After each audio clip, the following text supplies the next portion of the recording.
Hello, I'm Sally Bliumis-Dunn, and this is Poetry Break. I teach modern poetry at Manhattanville College in SUNY Purchase, and when GCTV approached me with the idea of a poetry show, I was very enthusiastic, even more enthusiastic when I was able to have as our first guest Eamon Grennan. Thrilled to have you here, Eamon. Eamon has taught at Vassar College for many years. You were a full professor there? Right. Right. Recently retired, but still teaching at NYU in Columbia. That's it. Was born in Dublin and has a little cottage on the west coast of Ireland where he spends his summers. So you're all around the world. And his, I think, second to last book, Still Life with Water, won the Lenore Marshall Prize, and his latest book, matter of fact, I just had the utter pleasure of reading. It's just out from Grey Wolf Press, so you can get it. I strongly recommend it. And we're very pleased to have you, Eamon. Thank you, Sally. Nice introduction. Okay. Here we are. Here we are. Okay. Okay, so I was hoping that you would read the first book in your poem, Start of March, Connemara, in your book, Good. Matter of Fact. Okay, and Connemara is that west part of Ireland that we were talking about. I'm bi-coastal in some sense. I'm in the northeast here, and I'm in the far northwest in Ireland, and I shuttle between. It's in memory of Elizabeth Bishop because I steal a few lines from Bishop, and she's written a poem called The End of March, and it takes place in Maine. Start of March, Connemara, in memory of Elizabeth Bishop. The wind colder even than March in Maine, though the same sea is your greens of mutton fat jade and bleached artichoke. The water thumbed, wind scumbled, its heroic white manes blown to bits at the shoreline. Two white gulls, wing-tilted, are surfing the sou'wester. How do they do it? Finding the right angle in the gale and angels of the shiver blast, adapting to it, letting it take them the way they're going. A lone cormorant blackly flashes, heading west like a messenger. Breasting the choppy wave peaks, he's all purpose and intensity, plunging headlong into his own unknown future, reaching out to it without a thought, while I go back the way I came, along wet sand that's glistening with relief, my own prints erased already, writ in water. Rock and water have to be our elements here, and today's buffeting air, which these rain plovers pay no mind to. A little tribe rising as one, spinning into the wind, whistling their shrill excitement in flight. Glitter wings, making their mark against green gapewater, then gone. I love that poem, both for its subject matter and its sound. And I love the way you seem to make up your own compound words. Shiver blast, glitter wing, and just the sounds in the poem, water thumbed, wind scumbled, I just love. And your poems offer so much pleasure to the ear. And I guess I wanted you to speak a little bit about that, about where and when you started writing poetry, when you think that ear kind of fell in love with language the way it seems to have in some way. I think that's a good phrase. I mean, you do fall in love with language, and what you fall in love with is the physical of language and its acoustic properties and its sonic possibilities, you know. For me, probably part of that, just at a fairly technical level, might have been reading, when I was a kid, Irish poetry in Irish, which has a big acoustic quality of assonantal play. So that might have filtered in as a kind of cultural, as a sort of cultural atmosphere, you know, which I then try. But always, I think poetry is concentrated on the language itself. I think that's what people find in some ways. I mean, it says things, but it says things. And I think it's the saying, the use of the language, the active of the language, the activity of the language seems to me terribly important. So you play with it. It's a kind of pleasure of play, it's a pleasure of making things up. But all the time you're trying to say, language is our way to make the world realizable. You know, we language the world. And so poetry is the attempt to kind of find equivalence of language for the utterly unsayable, which is the world itself. The world is there, and then language is there, and they exist in this kind of parallel poetry is the attempt to crisscross, to crosshatch, to sort of wrap words around experience, which is always fleeting by. Yeah, absolutely, and to register in language a kind of parallel world, a parallel being in some way. So, in a poem like this, does it start? I know it's a call to a bishop poem, but does it start with the sound? Does it start with sound, or does it start with an image for you? Yeah, I think both. You know, I don't think these things are utterly separable. Sure. In the end. I think you live in the midst of fact. You live in the midst of the real world going on, and you live as a pair of ears. I think poetry is about its own sound, and you're always trying to listen on the one hand to the world, and on the other to the language and its possibility. And so it's the attempt to stereophonically bring these together that makes for the poem. You know? Yeah. I was just rereading your poems yesterday, and I was reminded, when I was very young, I was given some Dylan Thomas poems. Right. There's a And I think I was about 10 or 11. I had no idea what was going on in the poem, but I fell in love with the language. And your poems, although I do understand them, I think. Thank God. Thank God. Right. Can be appreciated just for the sheer sound of them. And that's not something that can be said for many poets writing today. In my experience, I just think. I think the poetry I love always has an element of that going on in it. You know, you have a kind of a current running through that's a sort of acoustic current, and I think possibly there's an element of song behind poetry anyway. And I'm not into lyric singing, and I won't sing off this very minute. But it's too early in the morning for one thing, right?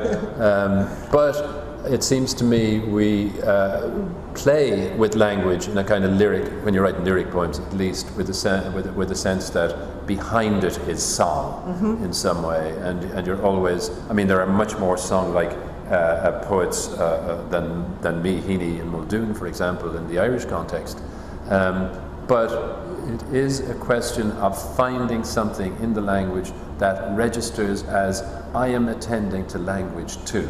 I'm not just trying to say something, I'm trying to say something. Absolutely. That kind of doubleness. You know? Absolutely. So moving from a poem, which to me is so much about sound, to something like The Breakfast Room. Okay. You love to write about painting.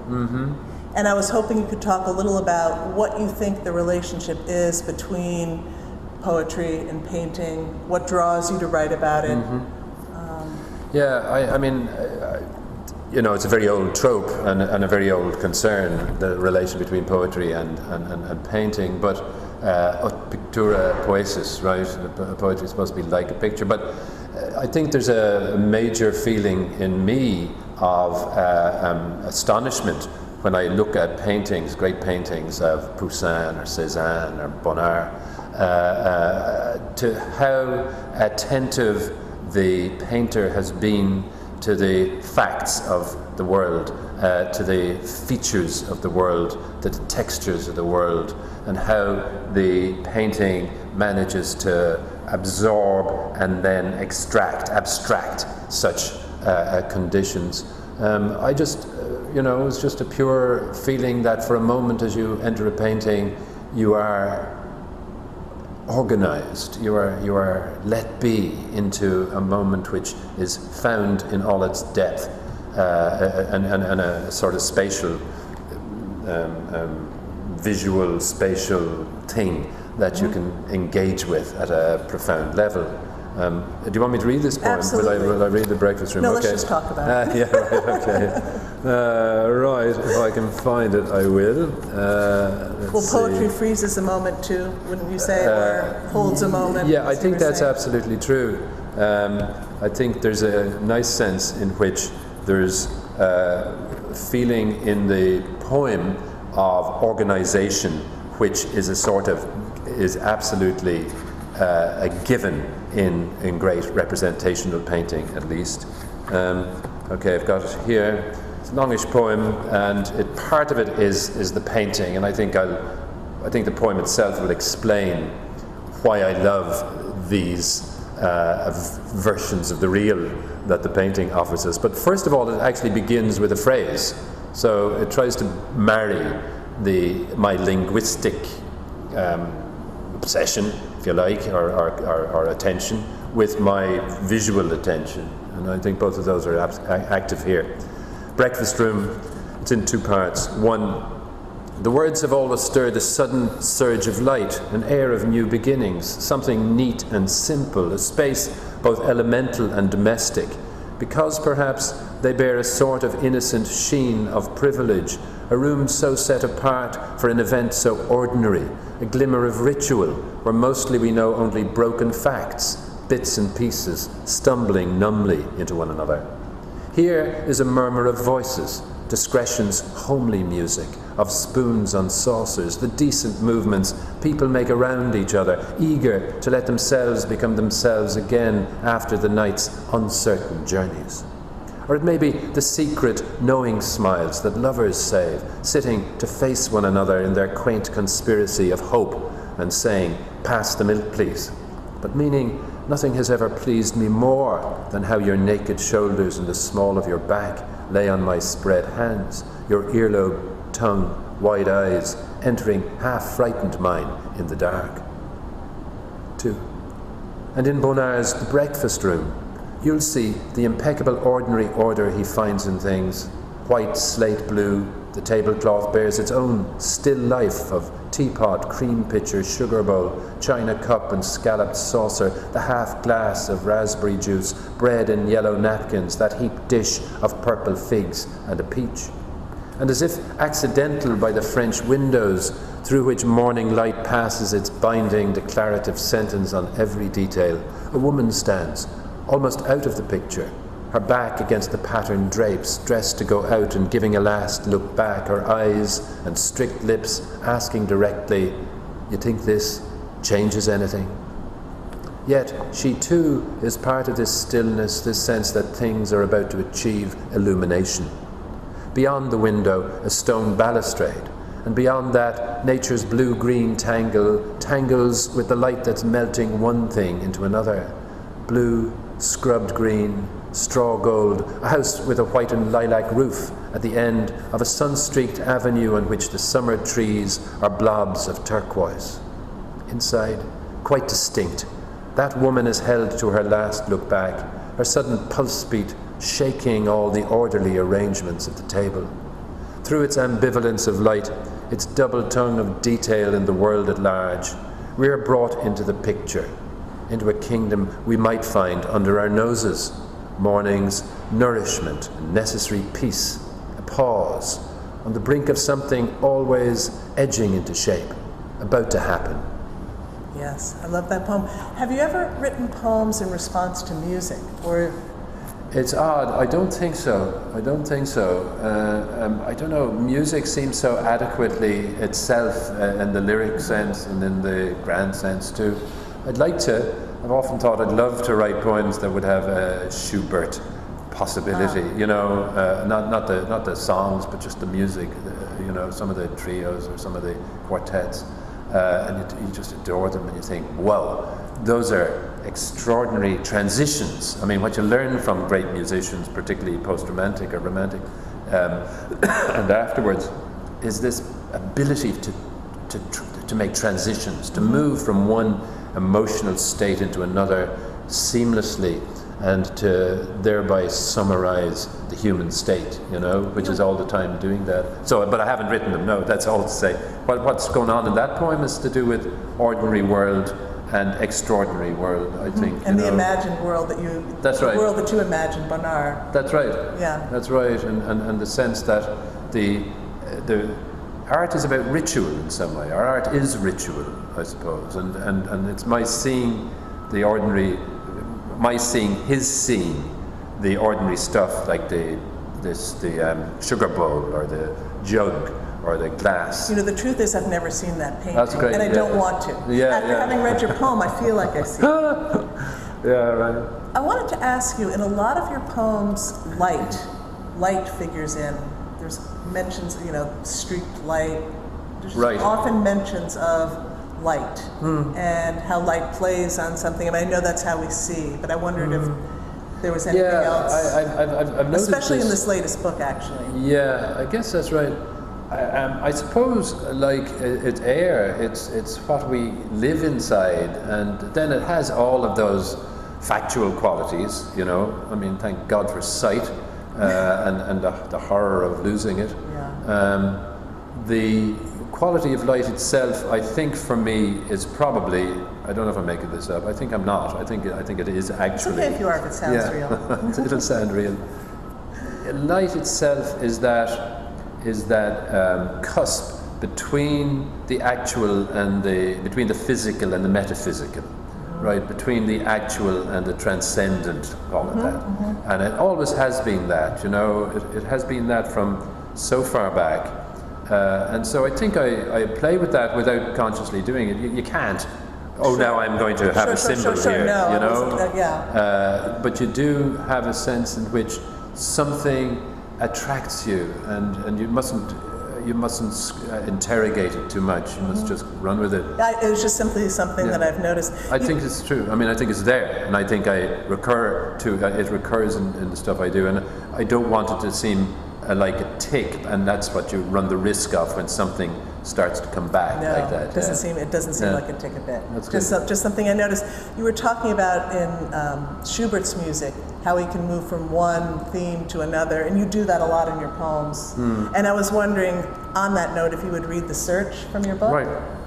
Okay, this is from the new book. Yes. And it's a late poem in it, because it seems to try to summarize some of the things that go on. You know, you put a book together, and you gather your stuff, you write, and then you start thinking about, okay, now I want to make a book. And making a book is like, as you know, making another poem of which the stanzas are the poems, you know, of which the parts are the poem. And this book seemed to take the occasion to want to hover between the vanishing away of things and the holding on to things, and the way things manage to become to achieve some kind of equilibrium, I suppose, or fight for it at least. This is called The Search. It's the sheer tenacity of the clematis clinging to rusty wire and chipped wood fence that puts this sky blue flare and purple fire in its petals. To be new in autumn, in mid-September, to be showing yourself like that, naked as water under full moonlight. Something has to be good in such a world, in the talent it has for lasting and coming back, in the way it decorates our graves, our standing walls, our back porches, and in the way the late bee lands on its dazzle, walks the circumference of every petal in some minor key of astonishment, drinking the last of its sapphire wine. What takes shape is a cellular sense of how the moment is jammed to splitting with excess, each pod and sweet kernel plumped to bursting with the brash simplicities of contradiction, the child's tears watering the plant that seems from a shrivel of bones to make itself an azure conflagration, seeming to say, there's always more to say. Language can be like that, taking its stand on the driest, most barren space of clay, asking only that we attend, behold it being no more than being itself, and nothing blooming. And tonight the old man, your father, smiled twice. Once when he'd reached the sofa after the 50-mile shuffle from the hall door. Once when his tongue tasted the tart cool of a spoonful of blueberries, and he turned his eyes, shining their milky blue, on the child who lifted her brimming spoon and smiled back at him. I love that poem.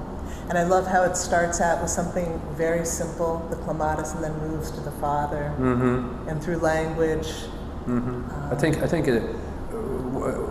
quite early on in what I was doing 20 years ago, let's say, or so, I started to move away from just writing small lyrical things to trying to write things that were a bit more like meditations.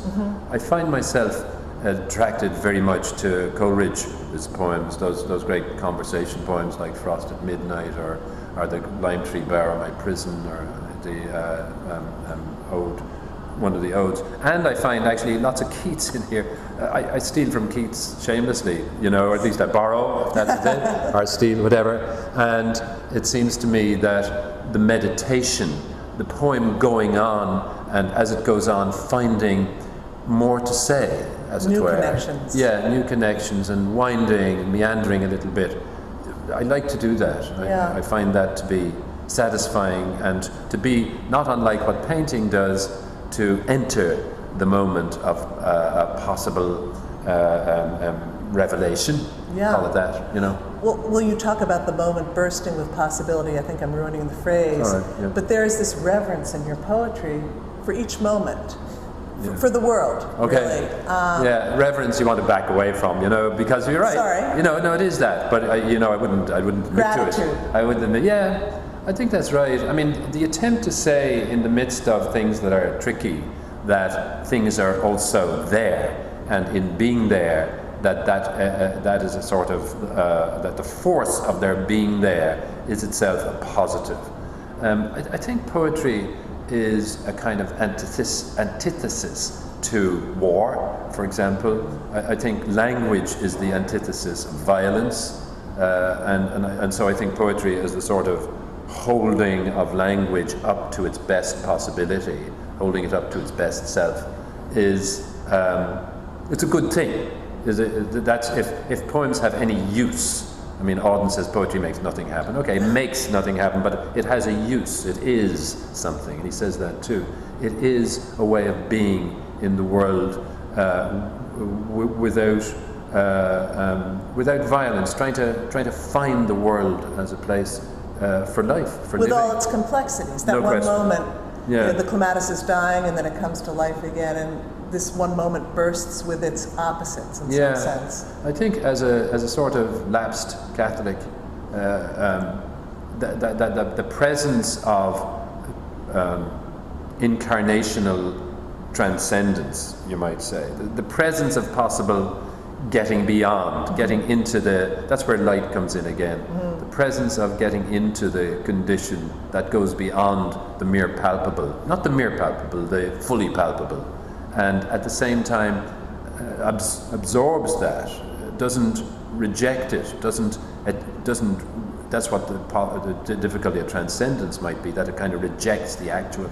But no, it's the actual taken up, embraced, so that we can see it for all of its things. Yeah. I think there are halos around everything, if you like. That might be the reference. That's the feeling that I get, Yeah. is that you look at something in its matter, and then you use it as a window into something very wide and transcendent. Yeah, I mean, you'd hope for it. Again, transcendence, who knows, but the sort of the physical is there, and I think its there-ness is its own possible achievement, you know, and its own possible assertion.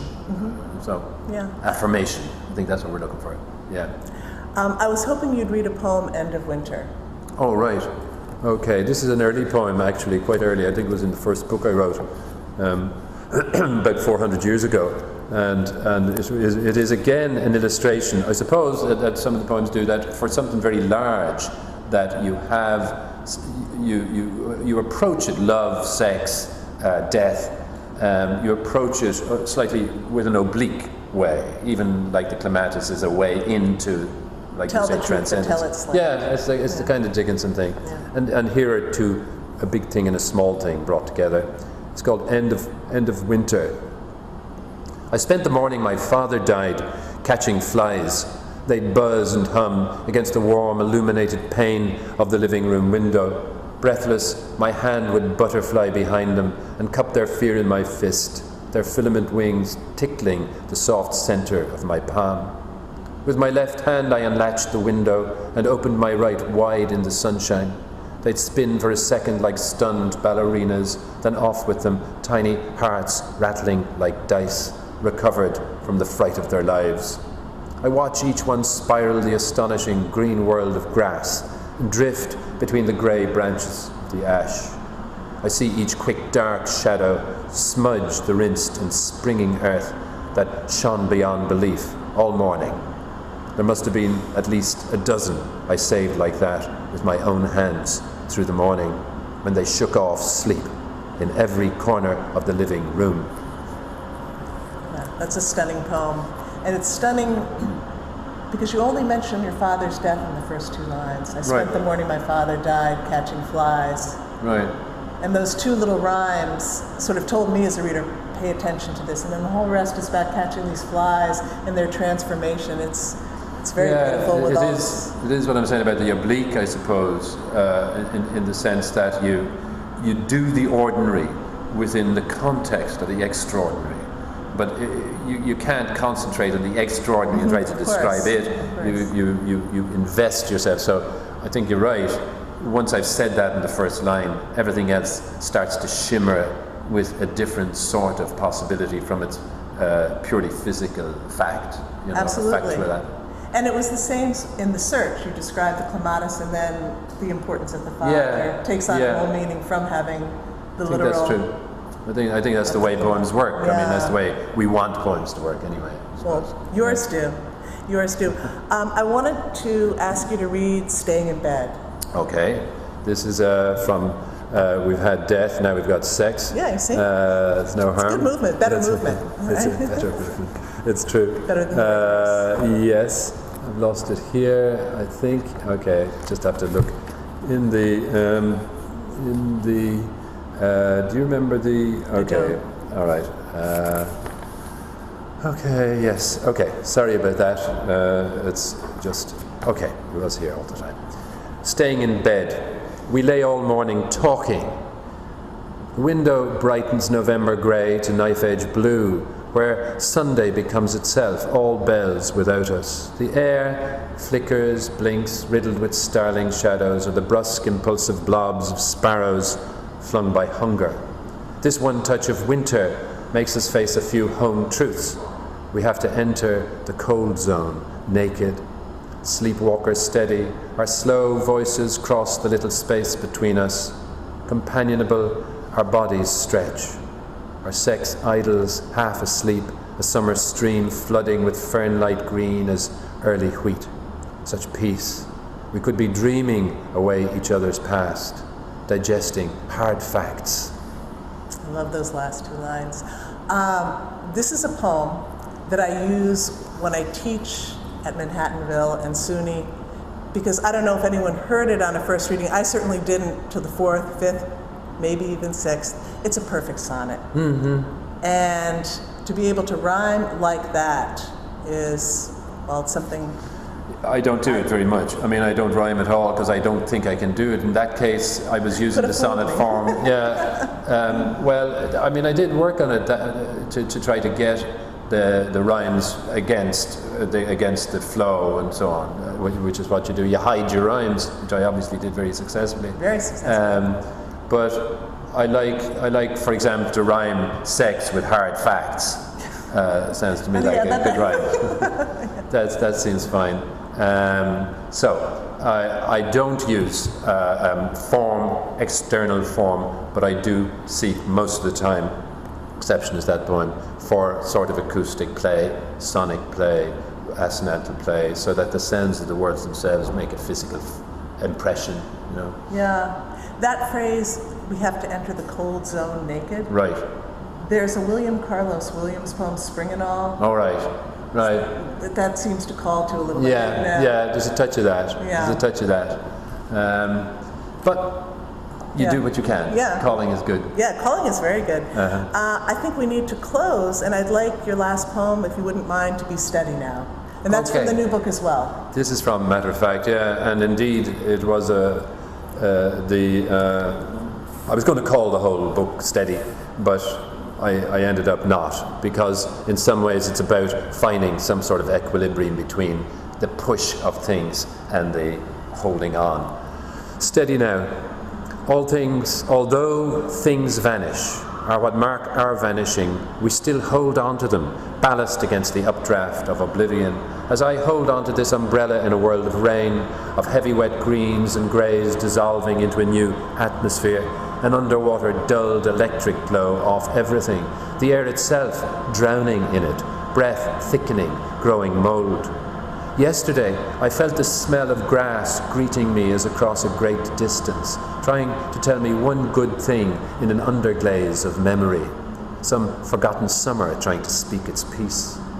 It is the way of things, and it never stops, never calls a halt, this knocking and dismantling, this uprooting, cutting out and digging down. So tall oaks and honey locusts are laid low and drop to earth like felled cattle. Shaking the ground we've taken a stand on, as if it were a steady establishment, a rock of ages to outface ruin itself, not the provisional, slippery, dissolving, dissolute thing it is, which we have, against all the evidence, set our hearts on. Thank you, Eamon. I want to thank you for being our guest, our first guest on Poetry Break. Thanks, thank you. Enjoyed that. And I hope you'll join us for our next show where Vijay Seshadri will be our guest.